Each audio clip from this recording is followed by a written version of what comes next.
A lot of agencies, they kind of, they run into the competing aspect, as I was trying to share there when I said set up clear boundaries and don't confuse the customer and don't step the other agency on their toes. It's like good enough, so you gotta be great, and I'ma do whatever it takes. Doing what I love for life, and I'll pay the price, and not stopping even if the shit kills me, even if it kills me. Hi everyone, and welcome to MattGron Talks. This is episode 84, and my name is Mattias Gronborg, aka MattGron, and I'm the founder of the HubSpot agency Gronborg. And here I share my scaling up journey when I'm building this company from nothing to something. And with me, we have our co-host, Svea-Malina Landshoff.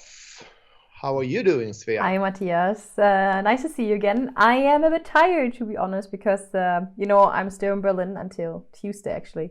And I just shot my first wedding in 2 years yesterday until 3 a.m. And it was super fun to finally get out there again and take pictures of a wedding, but it's always a lot of work and it's very exhausting at the end. So it's a good feeling, but you feel it. You are falling into your bed and you sleep like a stone.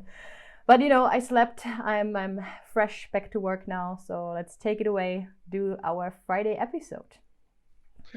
Is it like physical running around with the camera? I basically shoot nonstop depends on however long the wedding is, usually 12 hours nonstop. It is. So are you like sword in your shoulders? Yes. I have a good camera strap, running but around. Still, it is. You feel it. You feel you've done something. Yeah. I think okay. I had my Apple Watch on yesterday. I burned 1,200 calories extra just by walking around. Not even running, just walking all day long. So good workout, definitely. Do you do any like specific physical exercises to like build muscles for you to be handling that camera, or how do you prepare yourself? That would be a good idea, actually. I'm trying to do a bit more like work for my back, so that's getting a bit stronger. I should definitely do that, especially being a photographer. I'm gonna do that for a couple more years. So yeah, trying to be a bit better at that. But I think David actually at the gym at some point took some weights to practice his smooth movements with his camera. So maybe I should do that too. I'm not surprised. Yeah. All right, let's get into our episode for today. But first, I need to give our tagline, and this is where entrepreneurship runs smack into reality. I think at this point, you should tell everyone who's new here maybe what we do in this vlog and what we talk about. Yes, extra welcome to all the newcomers. And the vlog format. Monday, I share my personal development journey, growing as a human being and a leader. And then we have our Wednesday episodes. Then we focus much more on business development and what I am learning in the entrepreneurial process, scaling up Gronborg. And today we have our Friday episode, right? So then I share my weekly inventory and And your diary, as I like to call it. Fun stuff that has been happening during the week. So yeah, let's take it away. Talk about your week. What happened this week? Yeah, I have a couple of things. Definitely, I can feel that everyone is back now, and like projects and sales, everything is kind of getting a little bit more intense for every week now. So that's good. Ramping up, building up some momentum, and something that happened this week that was super fun. We had a meeting with a Norwegian HubSpot agency. Mm-hmm.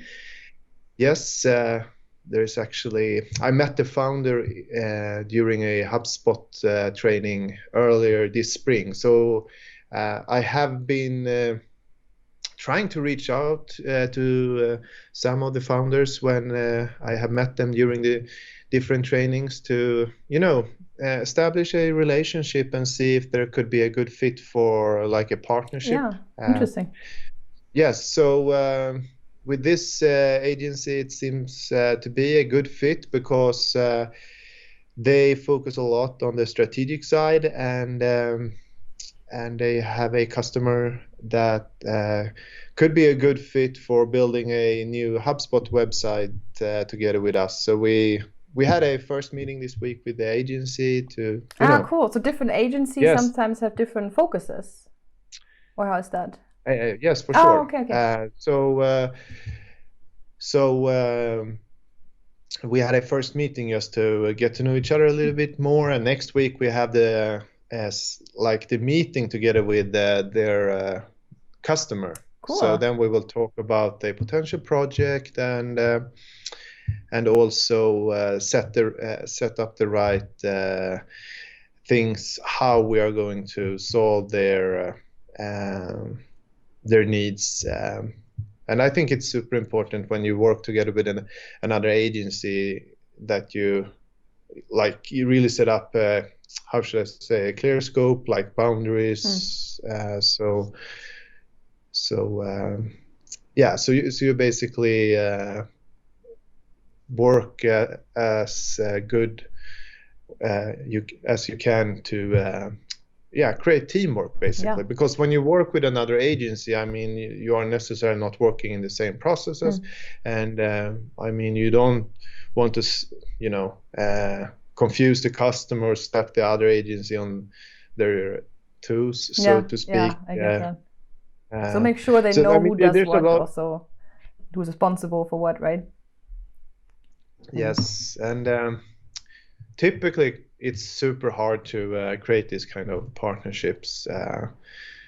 So we haven't been focusing very, very hard on creating these kind of relationships with other HubSpot agencies, but I think there's a super big need for it. Yeah, it's such a win-win for both parties. Yeah. Exactly. But I think there often, like a lot of agencies, they kind of, they run into the competing aspect, as I was trying to share there when I said set up clear boundaries and don't confuse the customer and don't step the other agency on their toes. So they could get a feeling that you're kind of trying to steal their business or something. Yeah. So I mean, it's complicated, and but I definitely think when it's a really good fit, it could really work. And I think now, like when we are just focused on HubSpot, then it becomes much more easier to actually create this kind of relationships. And I think it's a really good way for like small agencies to help each other in this way, because you are not like a full stop service agency. Did you have other collaborations with other agencies before? No. Okay, so also first try for Aigumon then. Yes. Okay. Like there has been like way back we had a really good partnership actually with a SEO agency, like when we started Aigumon. With WordPress websites and stuff. Yeah, exactly. Okay. But when I answered your question, I was thinking about HubSpot, the new Aigumon and HubSpot. So no, then we haven't had any partnerships before. Okay. Then keep us updated how that goes, and maybe there will be more in the future. That's interesting. Yeah, I think it's super interesting to see. And they were really nice. It was so much fun to talk with them, and I love the Norwegian language. So like during my early 20s, I spent a lot of time in Norway and Oslo. So I always get nostalgic. Happy. Yeah. It's so fun, so much fun, and then I kind of pick up using these Norwegian words as good as I can. How do you communicate in English, or do you use Swedish and Norwegian? No, it was in like a mix, Swedish Norwegian, and so Yeah, that's the beauty of but these I think my languages. team was a little bit confused. Everyone was, because it was a lunch meeting and we had lunch, and everyone, they were like eating their food, and then I saw how everyone was kind of stopped eating their food because they really tried to focus on every word. Yeah. So, and everyone was a little bit confused afterwards, like, yeah. Yeah, it sounds cool. Because it's also, I mean, sometimes, I mean, it could be easier to maybe understand if when someone speak Norwegian with a like Oslo accent, kind of a little bit more like Swedish, and yeah. And then if people come from other places in Norway, I think it's much harder for me to understand. Yeah, I just heard that recently, that especially Norway, I mean, every country has accents, but I've heard especially Norway, they can be really, really different depending on where you are. Yeah. But I mean, I think it's the same in Sweden and probably in Denmark. Yeah. But yeah, so that was going on this week, and then I think it leads me into like my weekly self-inventory, where I share about something that I could have done different, and also anything I learned during the week, and if I have been celebrating something. So something I was not very proud of, that I could have done differently. This week I had a training together with a customer in HubSpot, and the customer was not happy with one of the sessions, and I received the feedback that I did not deliver the session with clarity and with the necessary structure. And it was like a lot of theory, and it could have been much more practical, so to speak. So yes, HubSpot is a great tool, and obviously I need to practice presenting the greatness a lot more. But hindsight, like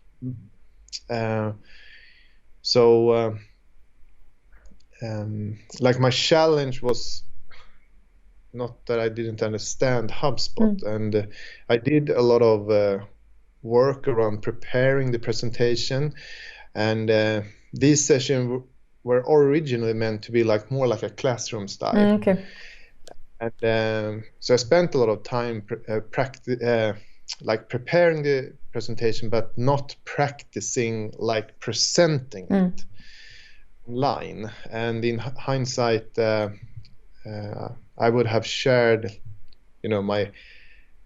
I was switching between different tabs instead of just sharing one screen. And then I could have half the presentation on one side of the screen, and the other half of the screen could basically have been the HubSpot tool. And then, because now I was talking and jumping between the tool and the presentation, and sometimes I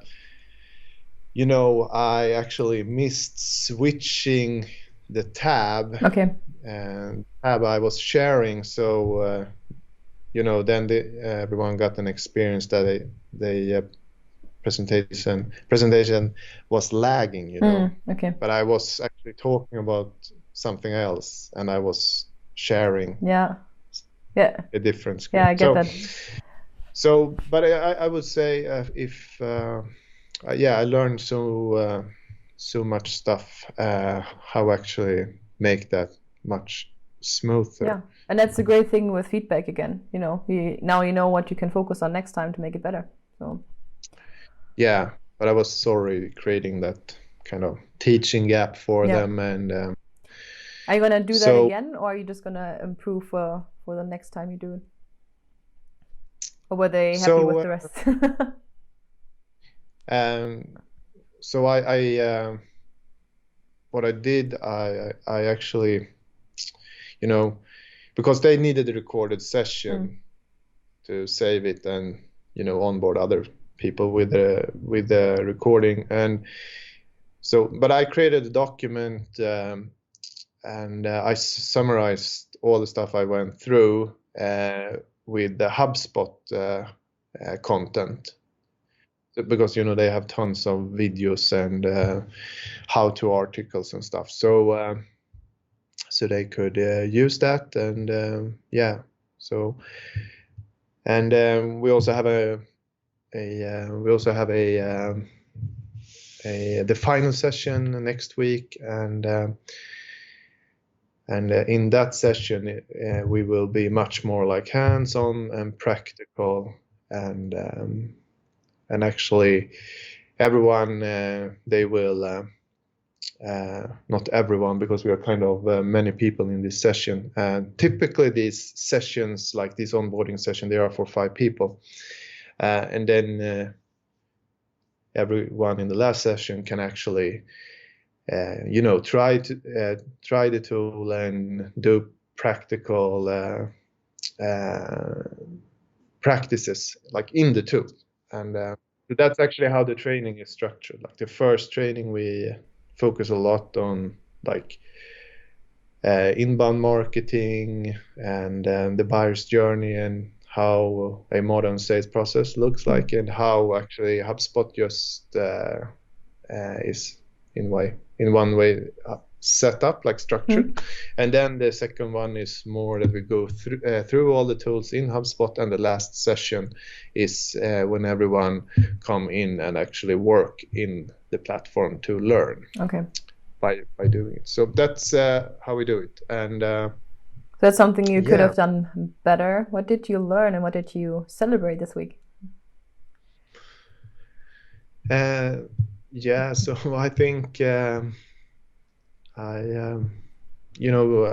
learned a lot about how you actually do online training in the best way. I mean, like screen sharing and like have the right talk track and make sure that everyone is on board. And it's a little bit harder, keeping people engaged. Yes. When you're doing trainings online, instead of, you don't really get, you can't really pick up the energy or the body language in the room, like when you really experience when people are not following you. Yeah. I think also when you do that online, when you do it in person, then you probably also see, okay, did someone understand? People are probably more likely to be like, hey, sorry, quick question. I think when you have this online onboarding, people are a bit more like, they hesitate a bit more before they, unmute their microphone and say something. I think they're probably, like you said on the conference, they may be hiding a little bit there and feel good there in their bubble. And I know what you mean. I think you can sense it better when people are there on their faces. Do they get it? Should I repeat something? It's really hard to tell, I think, if you cannot really see them in person. Yeah, that's your challenge. Yes. So, and so that's basically what I learned this week, I think. And what have I been celebrating this week? I think it was really fun to see both our new intern, Tibas. She actually finished up a lot of new HubSpot certifications, and also it has been super fun to see Victoria, our new UX UA lead designer. She has been involved in her first customer meetings and new projects. So exciting! Nice. A huge shout out to them. And so next week I hope to celebrate some new deals, new customers. And that was actually super fun this week. We had, I think it was 5 or 6 new incoming leads, like kind of hand raisers who said, hey, we have heard about you. We need We need to build a new HubSpot website. Is that number a lot higher than usually? So can you give some? Yeah. I think that's. I would say the ratio is probably 1 per week. Oh wow! Okay. So that was definitely higher, and So the sales team, they were excited. Yeah. So let's seal the deals, I would say. Yeah.